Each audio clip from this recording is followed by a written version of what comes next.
Boa noite. Vamos começar agora, de verdade? Nesse friozinho? Está frio hoje? Vocês estão com frio? Hoje de manhã, quando a gente veio para cá, no carro estava marcando 12 graus, estava bem gelado. Tinha gente correndo hoje, né, nesse frio. Que delícia. E aí eu estava lembrando que há alguns meses atrás, estava muito quente aqui na igreja, antes da gente instalar os ar-condicionados. E aí daqui de cima, quando a gente olhava, era só assim, ó.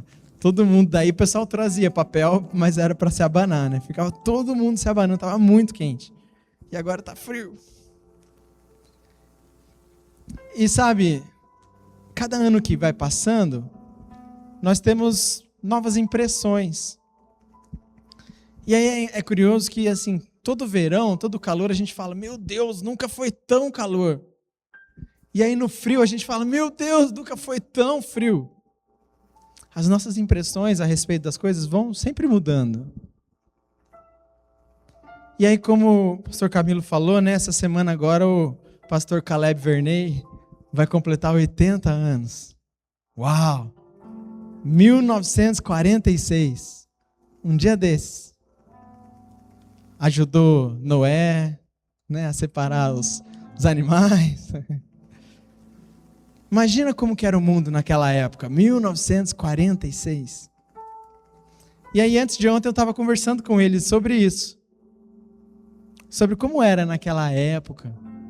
E ele comenta, né, que tudo mudou. Tudo é muito diferente.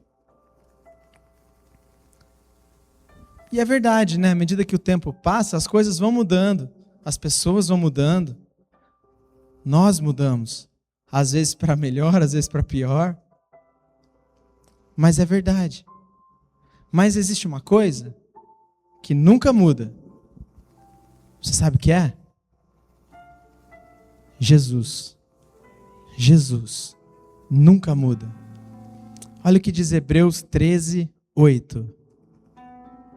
Tá vendo? Não tem barulhinho de papel. Ó. Abra sua Bíblia, Hebreus 13, 8. Entendeu?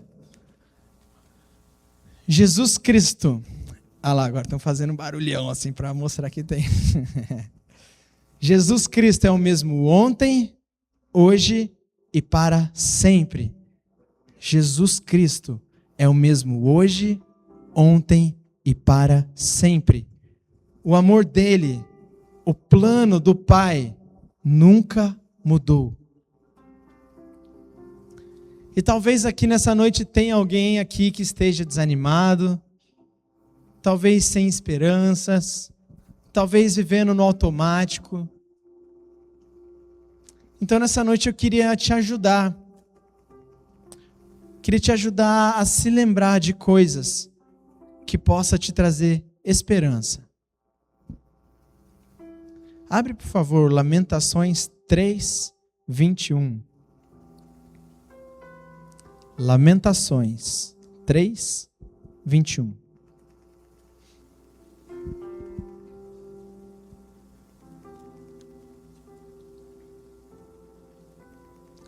Quero trazer à memória o que pode me dar esperança. As misericórdias do Senhor são a causa de não sermos consumidos, porque suas misericórdias não têm fim. Renovam-se cada manhã. Grande é a tua fidelidade.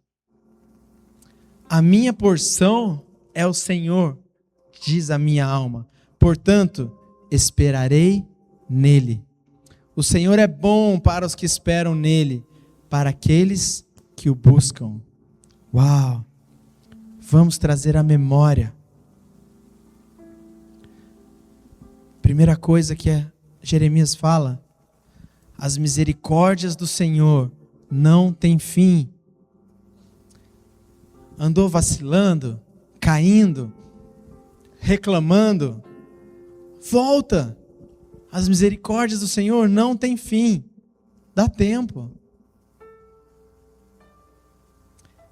E aí depois ele diz: a minha porção é o Senhor. O que significa a minha porção é o Senhor? Significa que Deus, Ele é a minha herança. é o meu sustento, é a minha segurança, é a minha parte. Então imagina que está dividindo as coisas.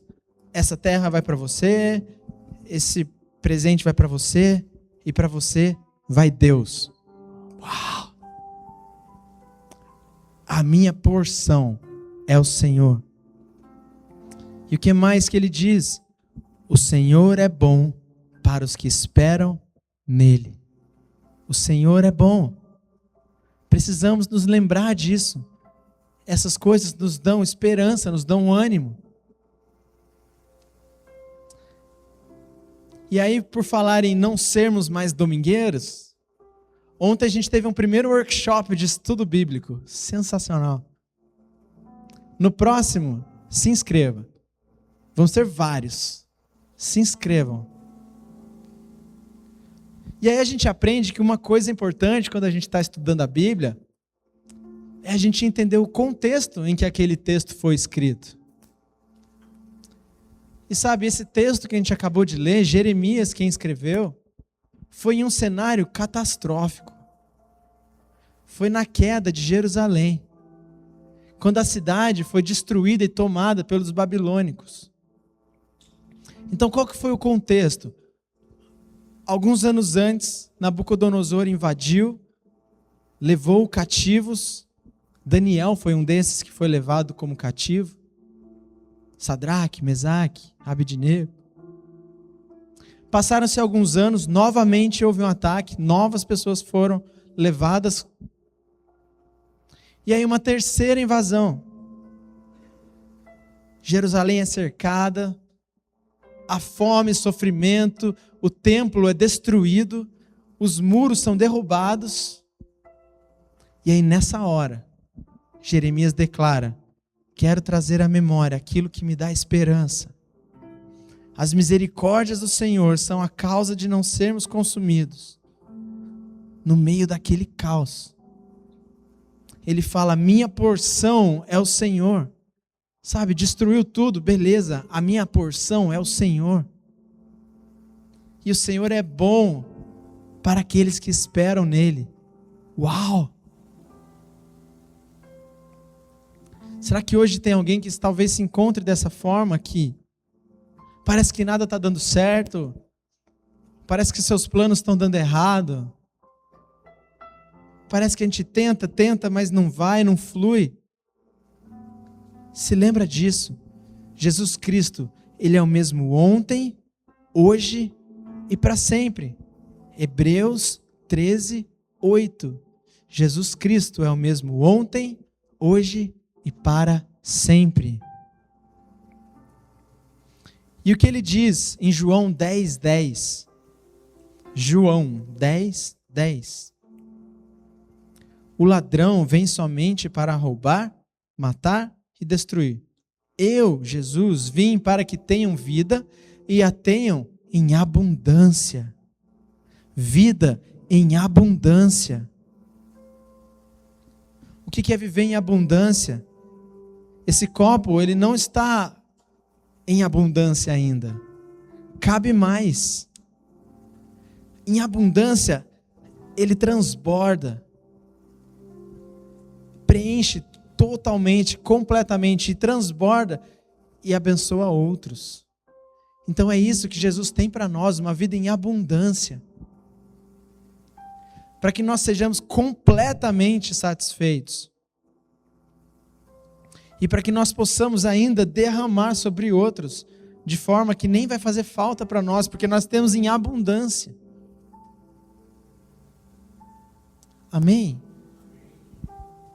Vocês estão felizes? Amém.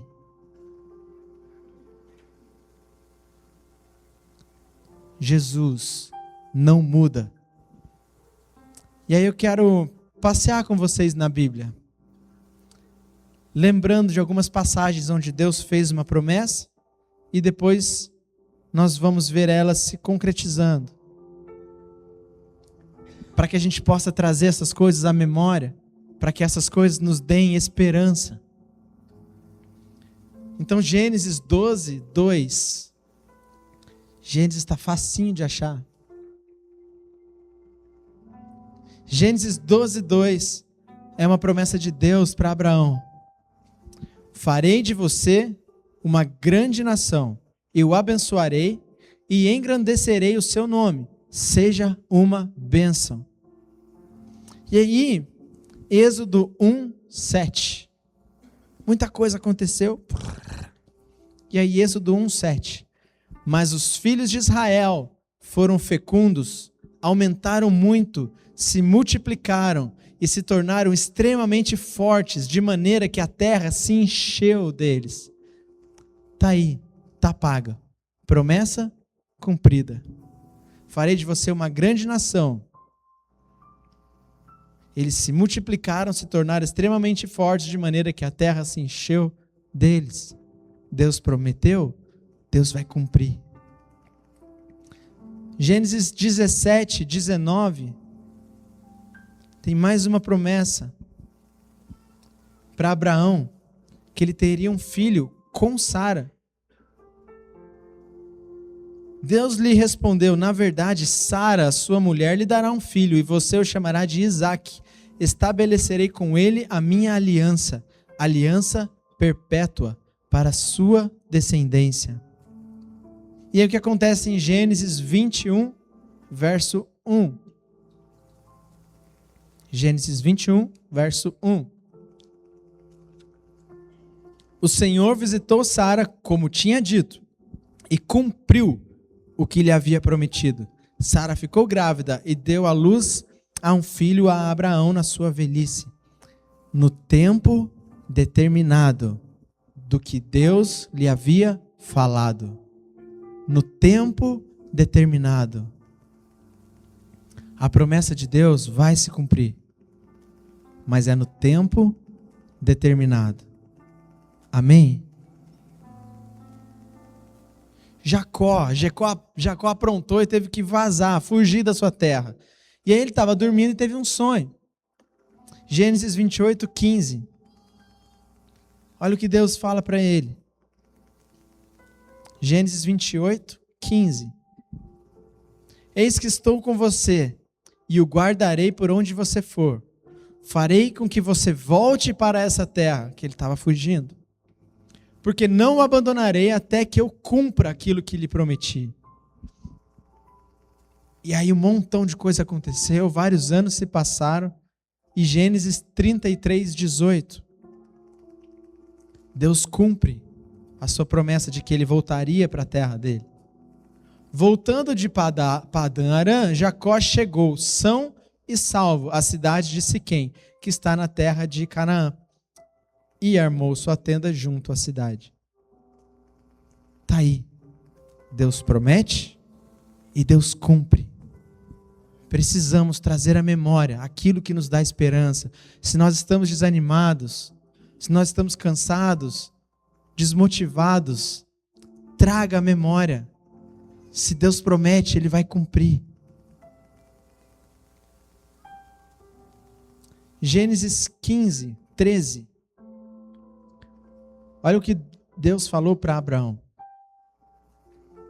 Então o Senhor lhe disse: fique sabendo, com certeza, que a sua posteridade será peregrina em terra alheia, será reduzida à escravidão e será afligida durante 400 anos.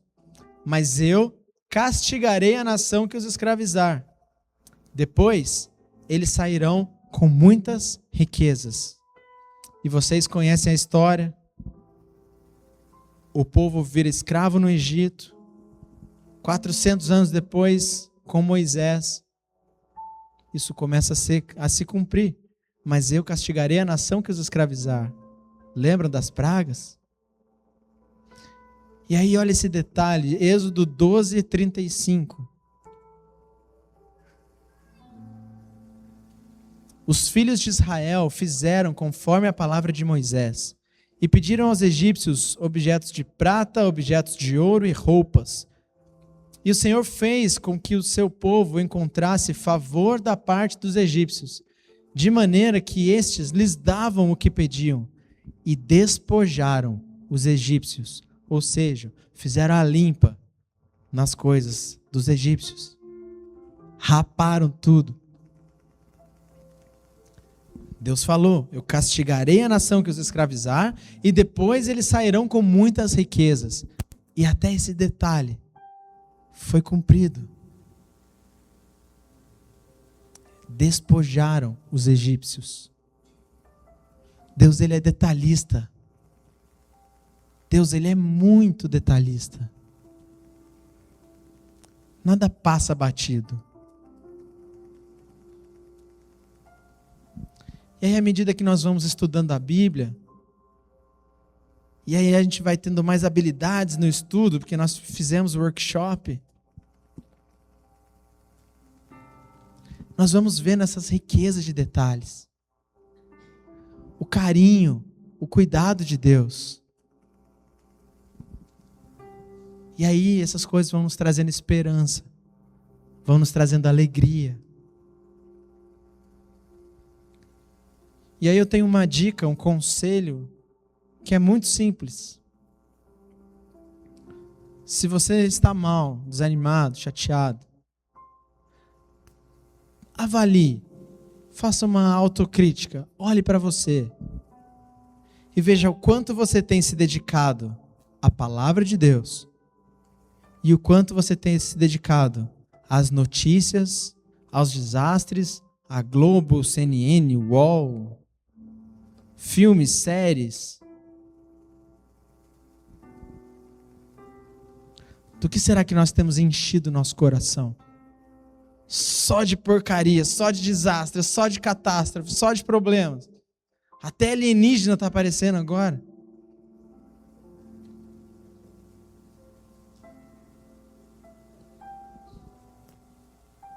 Que doideira, cara.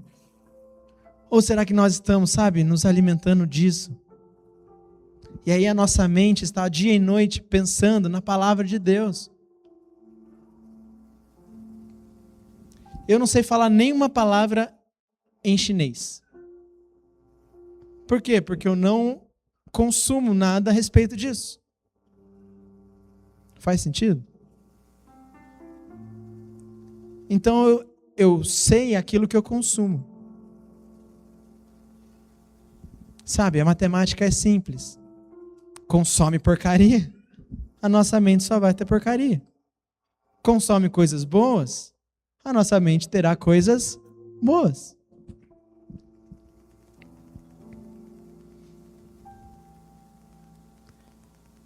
Segunda Coríntios 10, 3.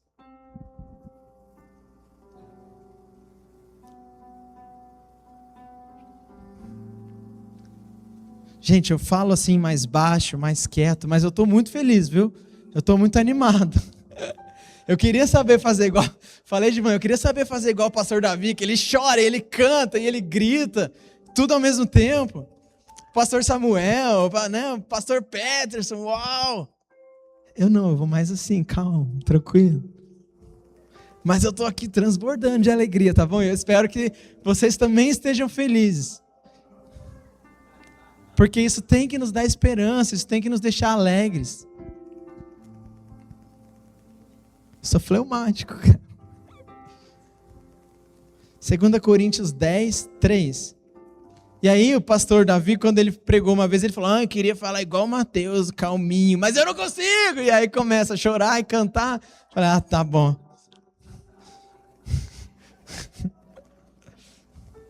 Segunda Coríntios 10, 3. Porque embora andemos na carne, não lutamos segundo a carne. Porque as armas da nossa luta não são carnais, mas poderosas em Deus, para destruir fortalezas. Destruímos raciocínios falaciosos e toda arrogância que se levanta contra o conhecimento de Deus. E levamos cativo todo pensamento à obediência de Cristo. É exatamente isso que eu falei, do que a gente consome mais, de como a gente vai cuidar da nossa mente, só que de uma forma muito mais bonita. Levar cativo o nosso pensamento. O que isso significa? Significa que eu tenho que capturar o meu pensamento antes que o meu pensamento me capture. Entendeu? Então, quando eu estiver em alguma situação com medo, a minha mente vai soprar assim, que Deus me abandonou. Ai, cara, Deus me abandonou. E aí o que eu vou fazer com esse pensamento? Eu vou prendê-lo, porque ele não vai me dominar. O Senhor é comigo, Ele não vai me deixar. É isso que eu falo para mim mesmo. Isso é levar cativo. Às vezes a gente dá muito crédito ao diabo. Porque são muitas flechas. São também, mas muitas vezes é o nosso pensamento, porque a gente só consome coisa ruim, cara. Muitas vezes somos nós. Então nós precisamos aprender a levar cativo o nosso pensamento. E aí vem uma tentação, na minha mente vem, não tem problema, não tem ninguém vendo, você está sozinho. Mas não, eu vou levar isso cativo, vou falar, eu vivo diante de Deus, meu corpo pertence a Deus. Domínio próprio, isso é um fruto do Espírito.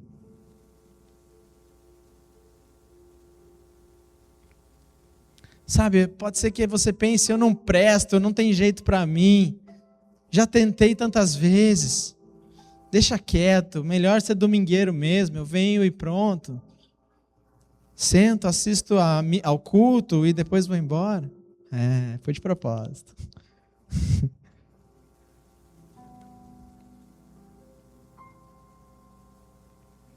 Mas não, cara, minha mente tem que ser assim, em Cristo há perdão. Em Cristo há restauração, em Cristo há uma nova vida. Eu vou me levantar, porque as misericórdias do Senhor se renovam a cada dia. Eu quero trazer à memória aquilo que me dá esperança. Eu sei que o Senhor é bom para aqueles que nele esperam, então eu espero em Ti, Deus. Eu espero em Ti, Deus. Então, sabe, não é simplesmente parar de pensar em coisas ruins, mas é discernir, confrontar, e submeter os nossos pensamentos à verdade que é Cristo. O Senhor, Ele tem um plano. Ele não falha. Ele nunca falhou. E Ele não falhará. Isso forma até uma música. Em Ti eu posso me alegrar, com ousadia declarar: o Deus a quem eu sirvo nunca falhou e não falhará.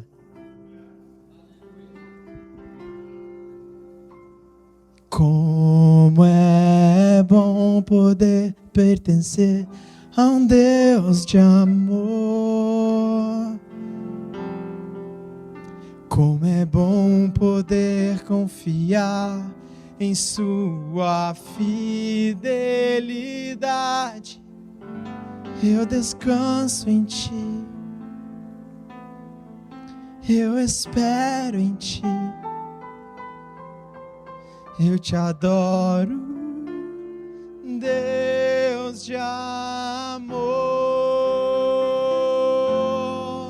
Em Ti eu posso me alegrar, com ousadia declarar: o Deus a quem eu sirvo nunca falhou e não falhará.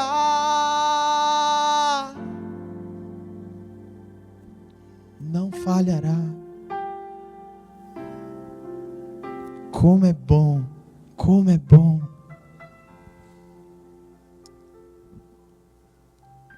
E hoje, ceia, nós nos lembramos que Jesus morreu na cruz, por mim, por você. E tudo que aconteceu naquela época, naqueles dias, foi planejado e foi executado exatamente conforme foi planejado. Cada detalhe, cada coisinha que aconteceu foi planejado e foi profetizado, inclusive. Eu quero mostrar algumas coisinhas dessas para vocês, para que vocês possam também trazer à memória quando precisarem de esperança. Foi tudo planejado. Nada foi por acaso. Nada foi por acaso. Nada. Quando Jesus está lá na cruz, Mateus 27, 46.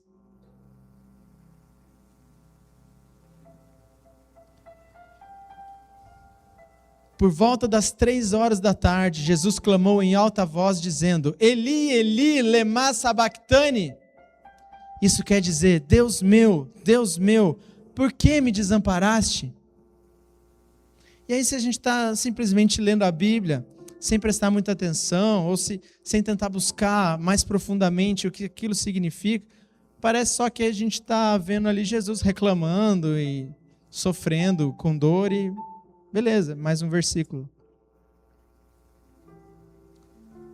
Mas se a gente faz o workshop e nós sabemos como estudar a palavra de Deus, vocês vão se inscrever no próximo, hein? Bastante propaganda, vamos. Vai bombar. Sabe, essa frase de Jesus, ele é o primeiro versículo de Salmos 22. Um salmo escrito por Davi 1000 anos antes. 1000 anos antes. Nem o pastor Vernei Caleb havia nascido ainda. Deus meu, por que me desamparaste?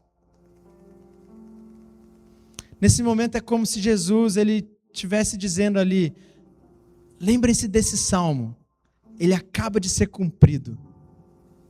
Mais uma promessa que foi feita, está paga, está cumprida. E aí eu fico pensando, porque naquela época, os judeus sabiam as palavras de cor, os salmos. E aí eu fico pensando deles indo embora e depois lá em casa.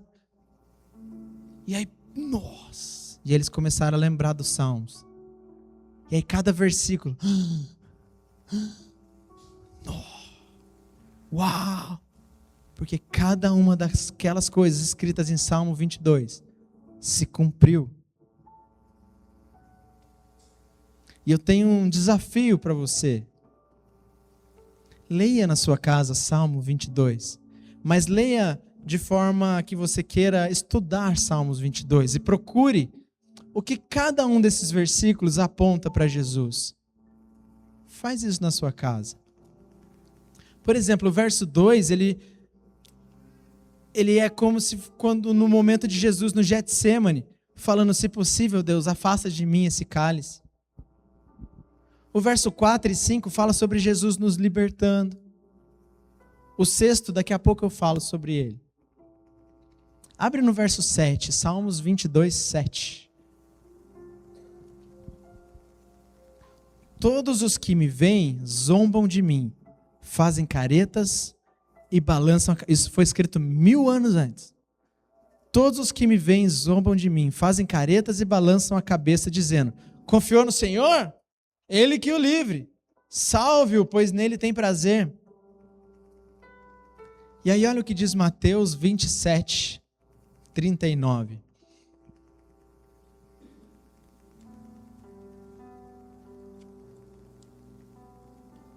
Os que iam passando blasfemavam contra ele, balançando a cabeça e dizendo: ei, você que destrói o santuário em 3 dias e o reedifica, salve-se a si mesmo se você é filho de Deus e desça da cruz. Confiou em Deus? Pois que Deus venha livrá-lo agora, se de fato lhe quer bem. Porque ele disse: sou filho de Deus. Exatamente o que está escrito 1000 anos antes, em Salmos 22. Olha o verso 11 do Salmo 22. Não te distancies de mim, porque a tribulação está próxima e não há quem me ajude. E aí depois a gente vai ver lá em Marcos 14:50, nem precisa abrir, só diz assim: então todos o deixaram e fugiram. E aqui está escrito: e não há quem me ajude. Cada ponto, cada detalhe foi cumprido. Verso 14, Derramei-me como água. Derramei-me como água. Todos os meus ossos se desconjuntaram. Meu coração fez-se como cera. Derreteu-se dentro de mim. Vocês lembram quando Jesus estava já morto na cruz? Um soldado coloca a lança nele e sai água. Verso 16. Cães me cercam, um bando de malfeitores me rodeia. Transpassaram-me as mãos e os pés. Na época de Davi, não havia morte de cruz. Davi não está falando dele. Esse salmo aponta para Jesus. Transpassaram-me as mãos e os pés. E aí no 17, posso contar todos os meus ossos. Os meus inimigos estão olhando para mim e me encarando. Nenhum osso de Jesus foi quebrado. Haviam outros 2 sendo crucificados ao mesmo tempo. Aqueles 2, os soldados quebraram suas pernas para que eles morressem mais rápido. De Jesus, não. É um detalhezinho. Por quê? Porque é tudo perfeitamente perfeito, completamente completo.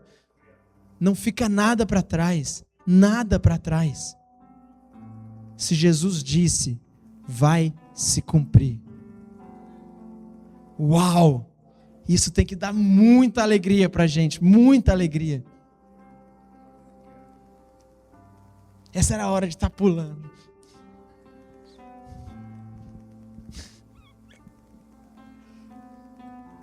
No final desse salmo ele fala da gente.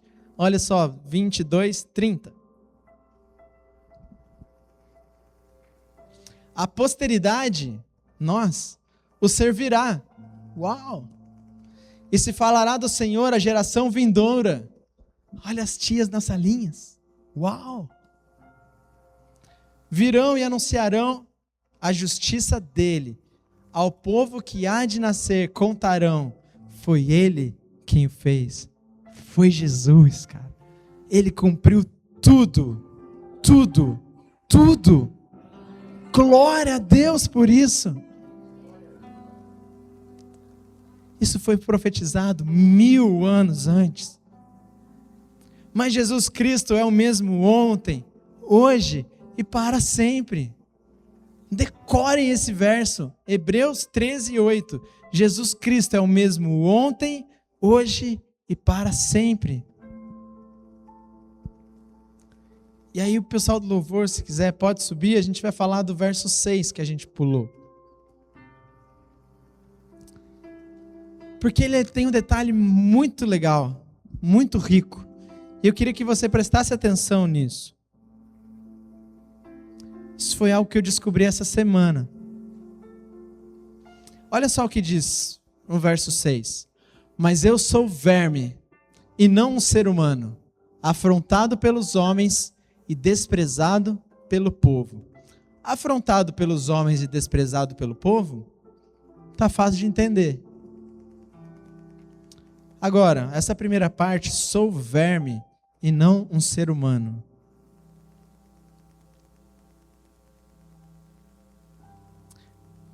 E aí, vamos estudar.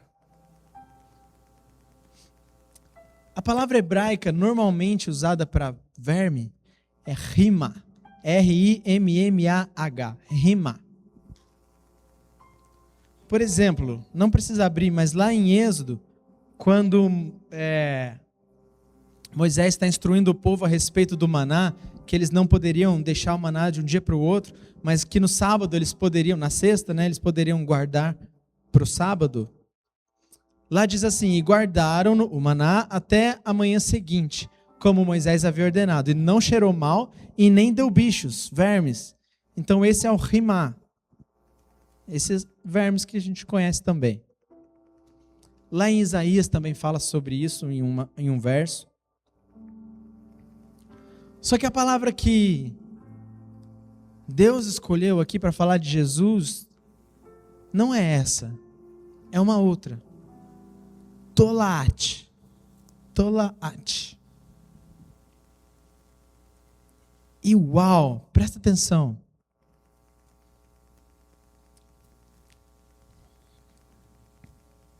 O nome desse inseto, desse bichinho, ele é bem petitiquinho, é menor que uma joaninha, bem pequenininho. Ele é chamado verme carmesim, em português. Ele é lá daquela região. E daí? O que será que Jesus quer nos ensinar a respeito desse inseto? Se você puder apagar as luzes, por favor.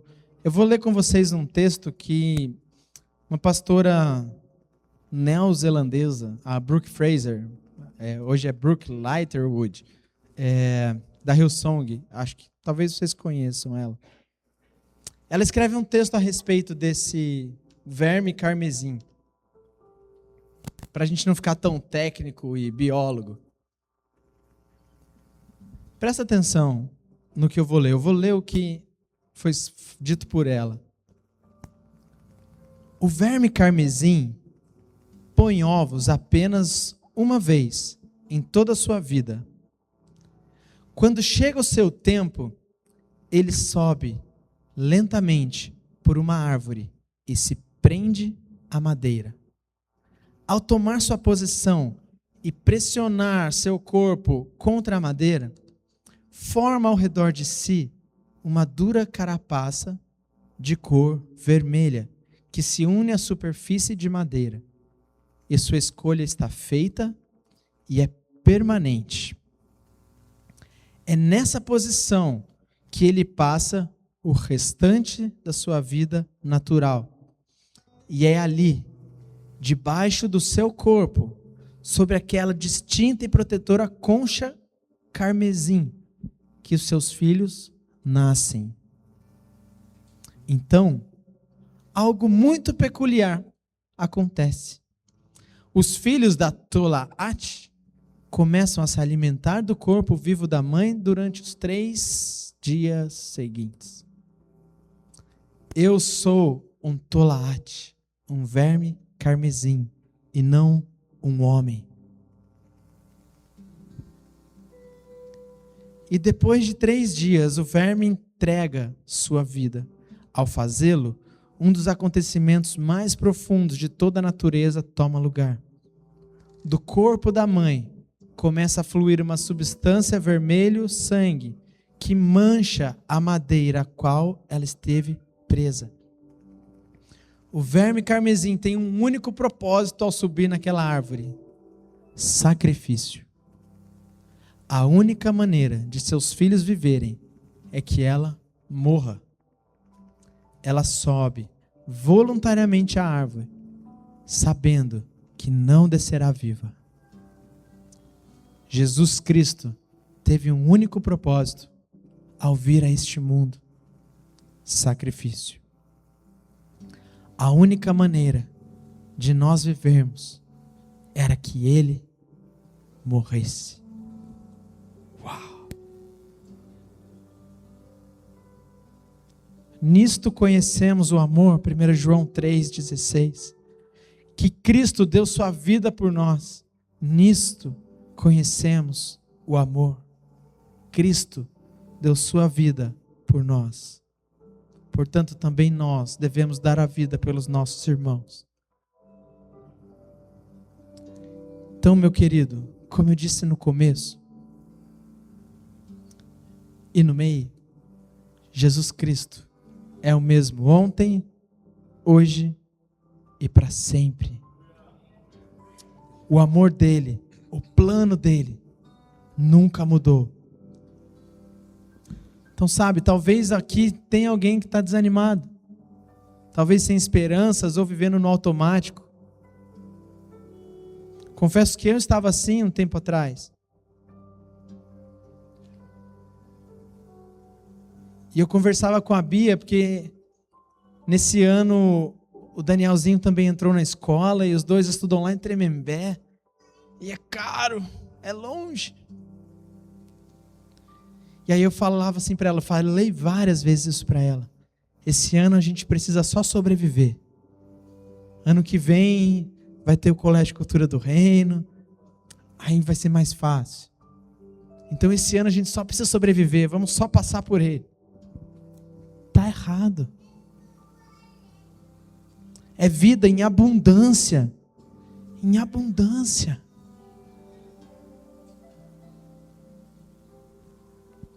Então, sabe, precisamos trazer à memória as coisas que nos dão esperança. Olha quantas coisas nós nos lembramos.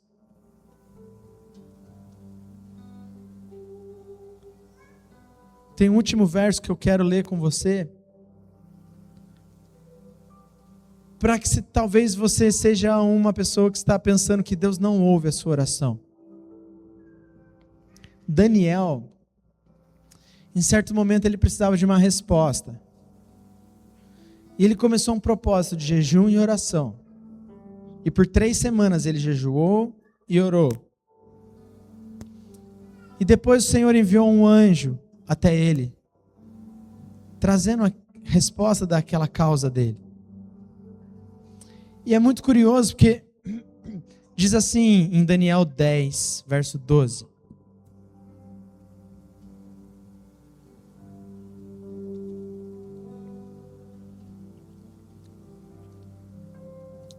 Olha o que o anjo disse.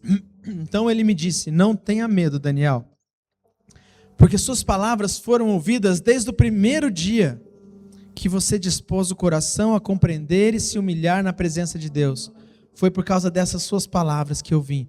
Mas desde o primeiro dia, mas ele está 3 semanas em jejum e oração. Sim. Mas desde o primeiro dia, Deus ouviu o que ele havia pedido. Então, sabe, talvez Deus queira nos ensinar aqui que nós precisamos insistir. Porque há uma guerra, há uma batalha acontecendo. E nós também temos a nossa parte nisso. A nossa parte é orar. Então precisamos sim insistir em oração, mesmo sabendo que Deus já nos ouviu. Então, sabe, é uma oração com mais fé ainda e mais grata,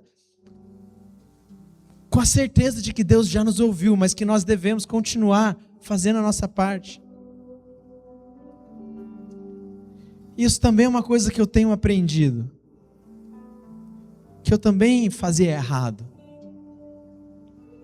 Porque por muito tempo, eu pensava, já orei por essa causa, então agora vamos orar por outras coisas. Mas por isso não precisa mais, já orei, Deus já sabe. Deus sabe o que eu preciso. Teve um dia que eu pedi para Ele. Não é assim que funciona. Não é isso que a gente vê quando nós estudamos a Bíblia. Precisamos insistir. Insista. Quebra essa barreira. Insista. Porque se Ele falou, Ele vai cumprir. Ele vai cumprir.